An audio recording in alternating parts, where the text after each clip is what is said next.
Ang ikaunom nga pagbasag, hingutlo sa mga laki nga di mo kontento og asawa mo tilaw pa og laing putahi.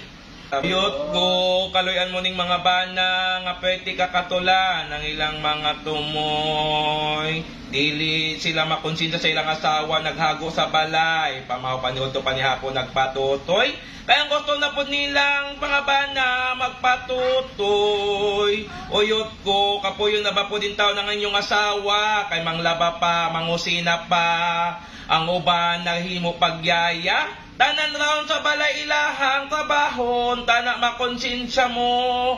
Kamong mga bana, isa rin yung trabaho, mudiwit na mo pagkaon sa panimalay kung kamoy mabilin. Tanaw na to kung kinsay kapuyan.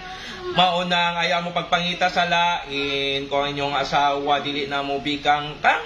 Kay pwede na baka kapoy po ng ilang trabaho sa panimalay. Ibang mga bana mo tila na daynuglain, ang uban na ba ni uban na sa laing panimalay.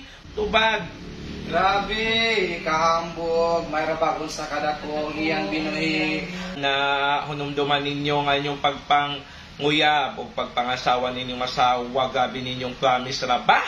Nga dili mo magbulag hantod sa kamatayon, nun tana po tumanon. Ang uban na bagyod, lamira mo istorya, pag nagbikang kangalain, doolon dayon. Kay dili katulog, pag dili makaana-ana, ning tawhana. Kulag, padanlog, katong salin sa bulan nga among pinirituhan.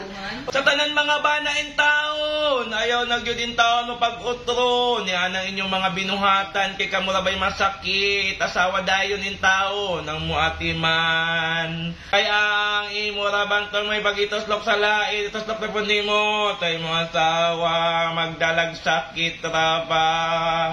Unta na dong, ayaw na in tao, naanak po sa uban. Sa tanan, mga asawa, mga bana, dira nga nakapaminaw. Unta na makonsensya na mo, kay dili ra balalim gyud ning mahimog asawa sa balay. Na maminaw na pod mo sa tanan karon, nato asa tawagon ng mga santos before mi maghuman.